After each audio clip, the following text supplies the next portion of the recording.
Blue Sky is the most important website for the internet, and I'm not even kidding. It's a mental asylum. It contains the crazies from coming over to our websites. If you don't know what I mean, you should actually go to Blue Sky and you should actually see what's being posted and said there. Uh, like on any topic where you think that okay, finally people have come together, whether it's Charlie Kirk, whether it's the assassination of Irina or many others, okay, you go on Blue Sky and you would be absolutely horrified by what people are posting there.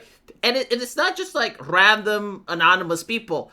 They have their public faces, they have their public jobs. Like, you get to see teachers, you get to see journalists, you get to see content creators. Like, all of them are basically out in the open, encouraging political violence, being the same like Twitter used to be during the Jack Dorsey era. And it's so wonderful that they're in one place. And it would be so nice if they get to stay in one place. So like, I would even dedicate money if I knew that, like, Blue Sky remains operational. Unfortunately, something bad is happening. Something really, really bad, and we need to talk about it. Now, there's a plethora of reasons why leftists have left Twitter and joined Blue Sky. And one of them has to do with communities. Obviously, like all left-leaning people like to talk about politics, but they also go on the internet in order to engage with various communities. And they have, their My Little Ponies, their Has-Been Hotels, their furry communities, their leftist V-tweeters. Whatever those communities may be, it is the reason why some leftists log online. And the glue that keeps those communities together are the artists. Most people don't realize this because the artists, when they post something, they don't really get a lot of commentary, but they do get like tens of thousands of likes. And so there are people that use the platform in order to look at the artwork and download it or interact with it, if you know what I mean. And those people used to be on Twitter. Now, when Twitter said that they're going to use their own AI in order to scrape the website and look at whatever people post, so like if you posted an art picture, then Grok can pretty much steal it, according to the artist. A lot of artists felt insulted and they went on Blue Sky and they dragged their communities with them. And some of those people, they weren't necessarily radicalized, they weren't necessarily leftist people, like they were just part of the communities because they liked the art. And so they went on Blue Sky, they got radicalized over there, and now Blue Sky is starting to do the censorship. They're doing the Patreon thing, where if you post art that's considered to be non-consent, they will ban it. And on the surface, it sounds like reasonable. Why would anyone on planet Earth ever draw any type of art that depicts non-consent? Like, that shouldn't happen in humanity. No human being should ever be allowed to draw something like that. If you have like a piece of paper and a crayon, you can actually summon rape from nothing. And so we need to beg payment processors to crack down on that thing to save humanity from the evil artists. Unfortunately, when you realize what non-consent means, you kind of realize why artists are pissed off. Walt Disney considers the Cinderella kiss, like after that bitch choked on an apple and Prince Charming kissed her, they consider that to be rape culture and they consider that to be non-consent. And so if you stop thinking a little bit from the perspective of fandom and what's on the internet and begin thinking from the perspective of an artist, which is trying to run a business and pay taxes to the government, you realize that running a business when every single picture that you draw comes under scrutiny, and if some activist that may not be even charitable and may just want to shut you down is going to complain about everything you draw, it's very difficult to run a business in that environment, isn't it? Like, if you have a succubasu that's hypnotizing a guy, is that non-consent? And now the artists are basically saying, now we're going back on Twitter.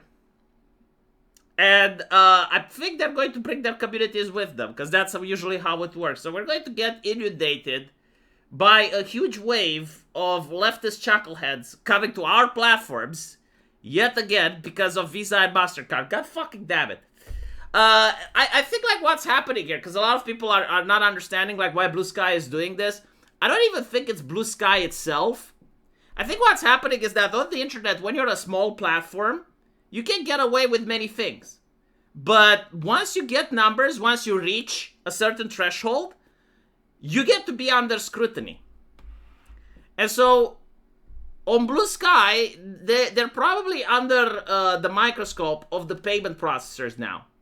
And they're basically saying, yeah, you need to get rid of the art. We don't like non-consent.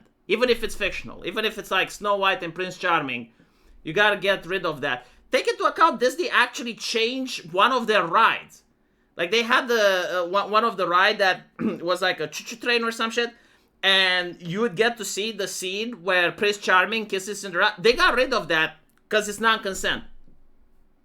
George R.R. Martin would probably not be able to write A Song of Ice and Fire if he had to post it on Blue Sky.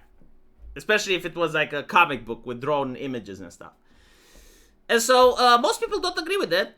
Like, if you were to poll the internet right now, most people would not agree that drawing non-consent is a problem. I mean, it depends on context. It depends, like, what is the message, what they're trying to say. If it's just, like, a random picture, or, as I mentioned before, like, a Lamia hypnotizing the adventurer, like, get the fuck out. But it is what it is, you know? And so we gotta live with it. We're going to have to get another influx of leftists with pronouns in the bio coming back on Twitter, on X. Because Elon Musk seems to be the only one that's capable at holding these payment processors at bay. And I think like the reason they're not putting him on the microscope is because they're afraid he may actually do something. Like, he is one of the few people on planet Earth with the money and probably the initiative to actually create alternative payment processors. He did threaten that back in the day. He said that he wants to make X the everything app and include payments. And if I'm not mistaken, Elon Musk was actually involved with the creation of PayPal.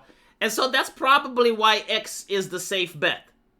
And artists are going to have to bite the bullet and get like, okay, well, Grok is probably going to steal our artwork. But they're also more comfortable now over the fact that they kind of won the debate with the AI slop versus the artistic creation of human beings. And their community saved them. Like, their own actual community was like, no, we're not going to promote AI work. They canceled people that were posting AI stuff. Because at the end of the day, as I mentioned before, like, the artist is the glue that holds most of these fandoms together. So yeah, anyway, big L for Blue Sky, that they're going to lose a lot of fandoms and a lot of communities. Big L for Twitter as well. We're going to get inundated by them. Big W for Visa and MasterCard. Like, congratulations, you can dominate the internet. You know, go after guns next. Go after other things. I mean, you definitely can do it. Protect your brand, by all means. Let me know what you guys think. And as usual, I will see you in the comment section. Take care.